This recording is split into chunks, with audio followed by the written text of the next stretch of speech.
Hello, BookTube. Welcome back, or welcome to my channel.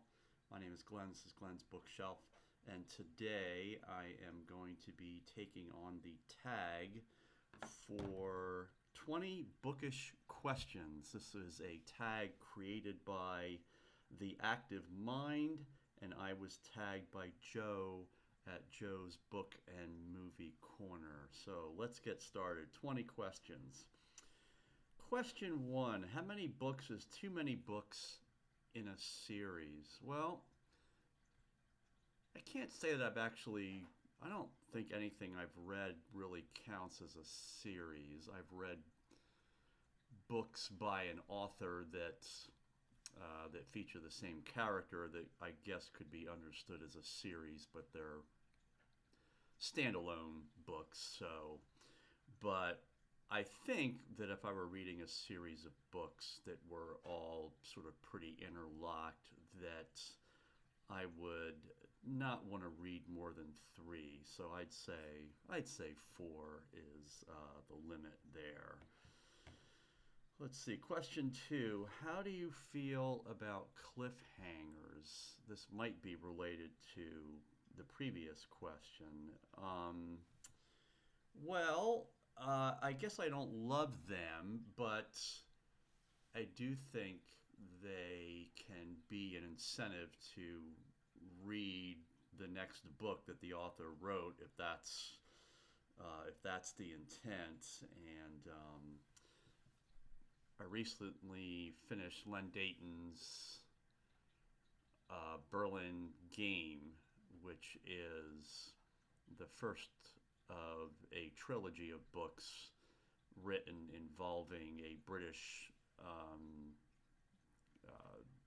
kind of Secret Service MI6 agent. And the book does end, not really so much as a cliffhanger, but it's just a story that builds and then just comes to a kind of rather large ending, and the book doesn't really unpack a lot of it. And so I'm kind of looking forward to reading the next book, which I think it's Mexico set, and I think it's kind of intended to be a standalone novel, but again, it's part of the trilogy, so it does kind of make me want to read the next book. Question 3, hardcover or paperback? Well, I'm definitely a paperback person, but I do see the value in owning hardcovers for some books. They keep a little better, but generally to read, I like paperbacks. Question 4, favorite book. Wow, I don't think I can answer that question. Depending on the genre, but certainly there are. I think for a book to be a favorite book, it needs to be one of the books that I am likely to reread. And so I think there are several books that kind of meet that criteria. Many of them by the author Robert Harris, who is these are fiction books, and he kind of writes a lot of historical fiction, and I tend to I just find his books kind of easy rereads. And so I don't know if there's really a favorite of those that I would pull out. In terms of classics, I think Orwell's 1984 has got to be pretty near the list, top of the list. Stephen King's The Stand still has still has. I guess there are some books that just have a lot of. I have kind of a nostalgia for that just made such an impact on me when I was. That really galvanized my reading. I would have to list that as one of those. Certainly among my favorite books. Another favorite book of mine is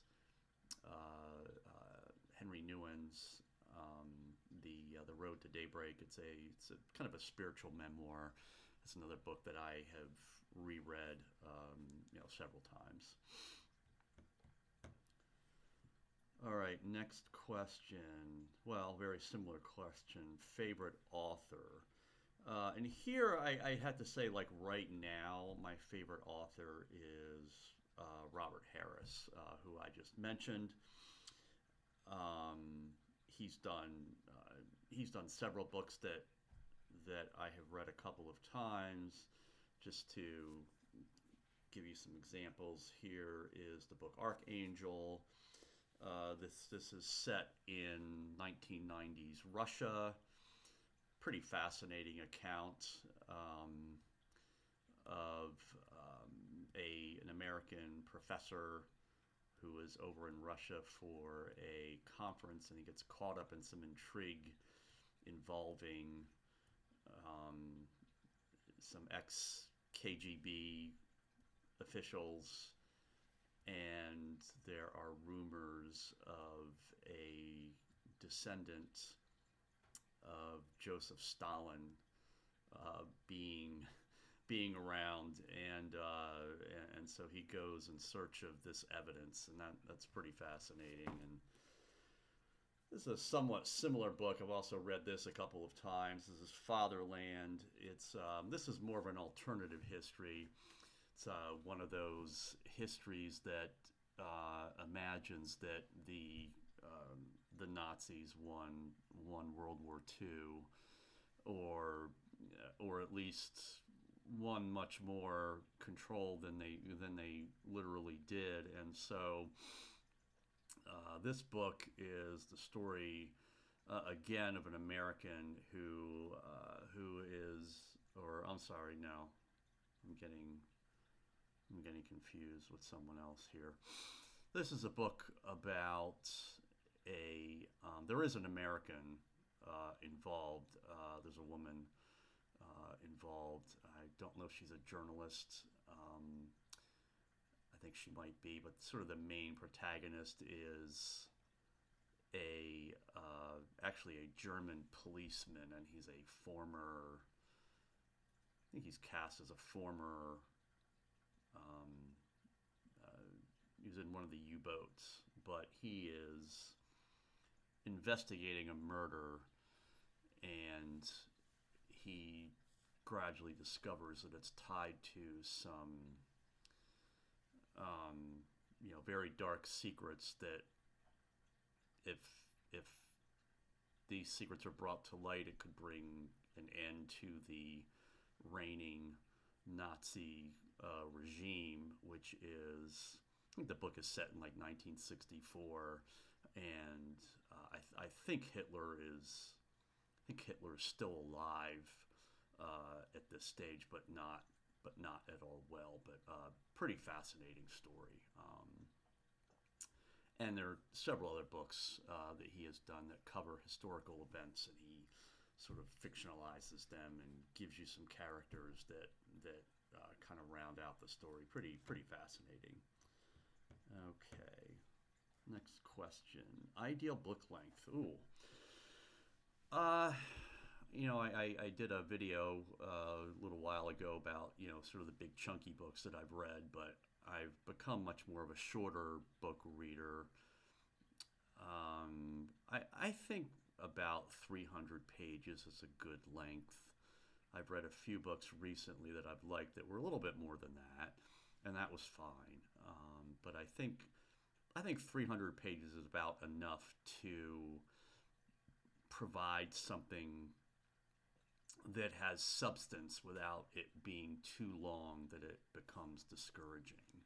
So I'd say that's about 300 pages, kind of my ideal length right now. Most recent book you just couldn't finish. Well, I guess there were a couple. I've tried listening to a couple audios recently. One was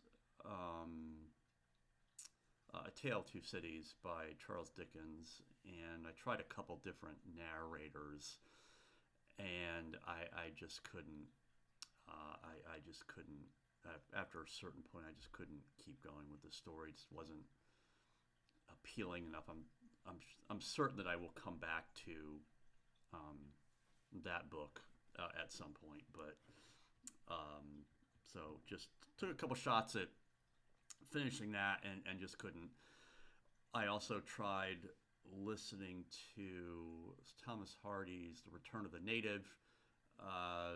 Just, again, I think the narration was pretty good. It was by Alan Rickman, the late Alan Rickman. And I think it's pretty good, but at a certain point I just couldn't. I think I just sort of lost the mood for the book. So again, certainly a book I will go back to, but I just didn't just couldn't really get through them at that time. Book you're currently reading? Well, there are several, but I have gone back to Henry V by Dan Jones. Let me hold it back a little further here so you can see it. Subtitle is The Astonishing Triumph of England's Greatest Warrior King, Henry V, who lived and reigned in the early 1400s. He wasn't king for very long, as I understand it, but he was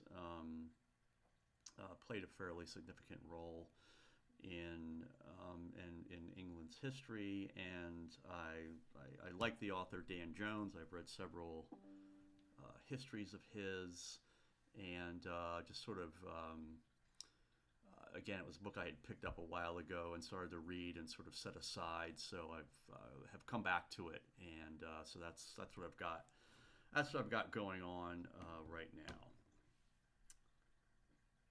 Last book you recommended to someone. I don't know, but I think I'll use this opportunity to recommend a book to everyone. It's The Unseen World by Liz Moore. I kind of would like to do a separate video on Liz Moore's work. Liz Moore is the author of a book called, I want to say, The Long Bright River, which turned into a mini series on Peacock starring Amanda Seyfried. And I've read that book as well. This book is rather different. The Unseen World. It follows the story of a girl, young teenager. Her name is Ada. She's being raised by her father, who is a computer scientist and is doing innovative work in the world of computer science. This is in the 1980s, and there's a little bit of mystery about her father and like where he's from and sort of what his background is, and he eventually develops a kind of dementia. So Ada has to eventually goes and lives with the family of one of her father's coworkers, and so the story jumps around a little bit in terms of the timeline, and I sort of shied away from the book at first when I read kind of the summary of the book on the cover. I was afraid it might be like a little too kind of science-y, but it really wasn't like that. It's very much it's kind of a coming-of-age story, and it follows Ada's journey as she explores herself and the world around her, but digs into a bit more of who her father is or who her father was, because her father begins to sort of lose memory and isn't really able to function. she has to kind of go around digging for information. And it was a book that I liked a lot as I was reading it, but I found myself sort of setting it aside periodically. But then when I got back to it, and especially like the last 100 pages or so, it was one of those books that when I finished it, it really it really threw a punch. It really impacted me. It was the kind of book that left me a little bit with a kind of reading hangover, or a book hangover, that, wow, you read something that just really elevates you and you don't know where to go next. So I would recommend The Unseen World by Liz Moore. Let's see what the next question is. Forgive me, I am reading these questions off of my phone, and I have to continually kind of hit the password. Newest book you've read? I've read a couple books that have come out this year. I read Scott Turow's latest. I think it was called Presumed Guilty, which was really good. I've also read this year. Again, another Robert Harris book called Precipice. It's set in the summer of 1914, and it's a story that is based on the British Prime Minister. His name was H.H. Asquith, and he was, at the time that Britain was dealing with the conflict in Europe and deciding on war, he was involved. He was he was a man in his 60s, and he was involved in a romantic relationship with a much younger woman who was in her 20s, and so much of the novel involves their relationship and the letters they exchanged. One of the other main characters of the story is sort of told through a policeman who gets sort of drafted into the British Secret Service and becomes aware of this relationship and potential implications for national security.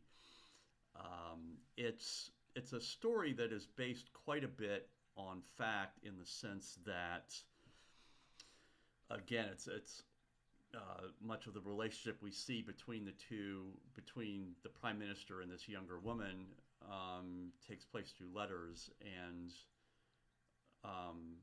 one participant's letters we actually do have a history of. The other person's letters were thrown out, and I think the letters that we actually have in history are the letters from the Prime Minister to this woman. The letters that were written from this woman to him, we do not have, but Robert Harris sort of recreates those. I might be getting that mixed up, but I'm pretty sure that in real life we have the actual letters that the Prime Minister sent to this woman, but we don't have what the woman sent to him, so Robert Harris recreated those. So that came out earlier this year, or maybe it came out at the end of last year. The paperback came out this year. The oldest book you've read by publication date? Well, I'm sure it was one of the books I read this fall by the Bronte sisters. I read Anne Bronte's The Tenant of Wildfell Hall.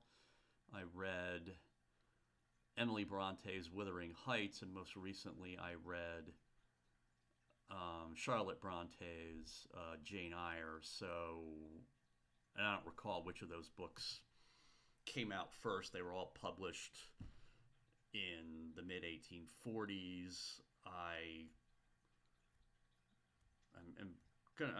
suspect that either Wuthering Heights or Jane Eyre was the older of the two books, and I'm going to guess that Wuthering Heights is the older of the three books, but I'm not completely sure, but it was one of the Bronte sisters' books.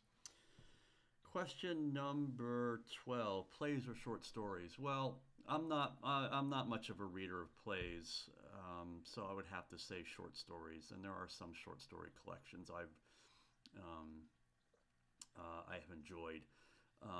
Although I actually don't really read a lot of short stories either. So in terms of collections, but Stephen King wrote um, several books that were full of short stories, and I generally enjoyed those. So 13, buying or borrowing books? Well, unfortunately, I'm much more of a buyer rather than a borrower, but I have become more of a borrower of books in the past year or two to try and cut down on costs, as well as to try to reduce the space in my house that books take up. And I think in particular, I have gotten to that if I feel like there's a recommendation for a book, but I haven't read that author, or I'm not really familiar with the story, then sort of borrowing the book just makes a lot more sense, because I don't know that I am going to like this author,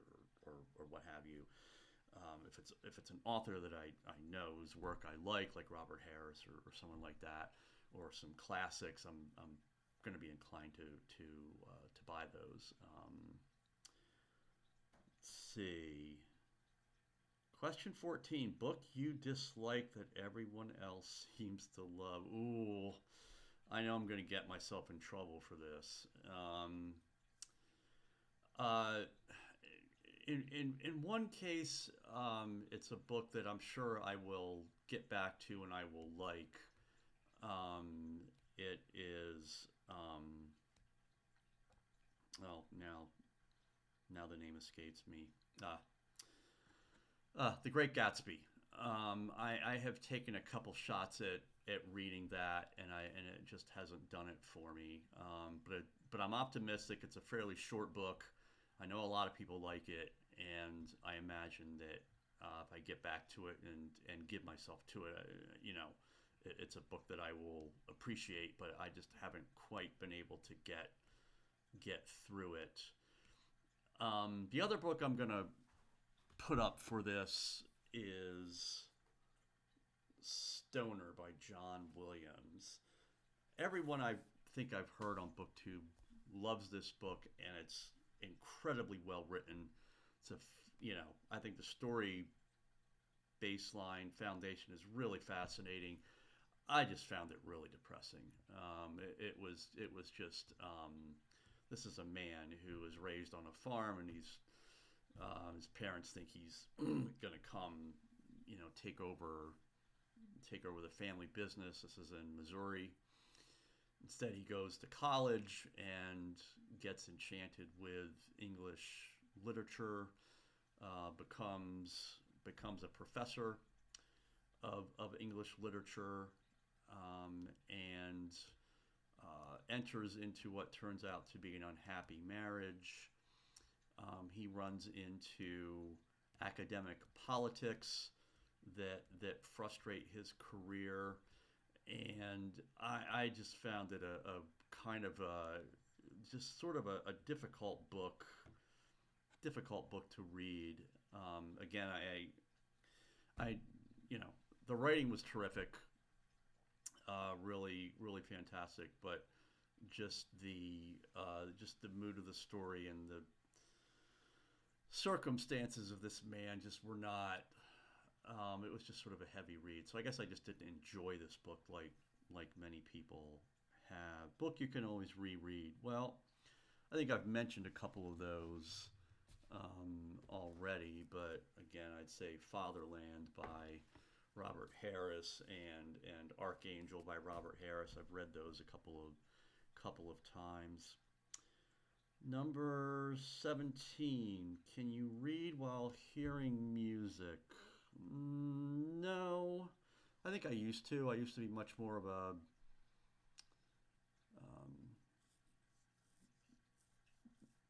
I used to be able to multitask, I guess. have the TV on and reading and maybe have music on or something, but nah, I really have to kind of really have everything else shut off so I can kind of concentrate. Number 18, one point of view or multiple points of view? That's a really fascinating question. Generally, I think I probably prefer one point of view, but I think there have been some good books that have taken the multiple point of view approach and been really effective. I think when they're done really well, they can kind of help balance out a problem of an unreliable narrator. I think the quintessential multiple point of view book I can remember is Gone Girl by Gillian Flynn, who hasn't written a book in a while. I think she has 3 or 4 books to her credit, and all of them are outstanding, if a bit disturbing. But I get where multiple points of view can get really confusing and cluttered. But I think when they're done well, they really can work pretty well. I think even the one classic I read this fall, The Tenant of Wildfeld Hall by Anne Bronte, is sort of a multiple point of view.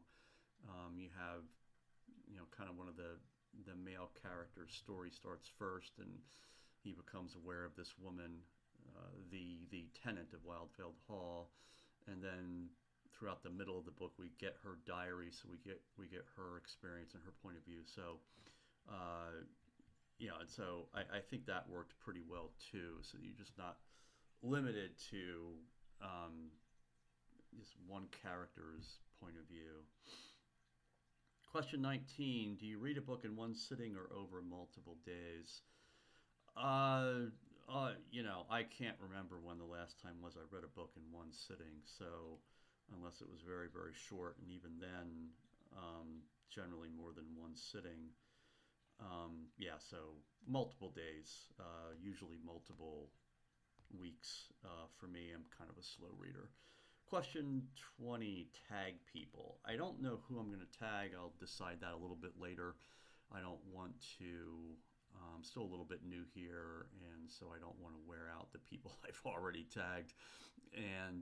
But I'll think about that one. But thank you for Joe for tagging me. I will link to Joe's video down in the description, as well as to the Active Mind for creating this tag, and I will link to their video as well. But thank you for watching.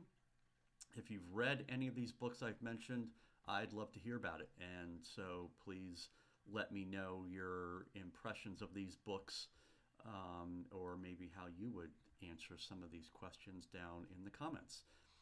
Other than that, thank you for joining me, and I wish you a happy holiday season and Merry Christmas. Take care. Bye-bye.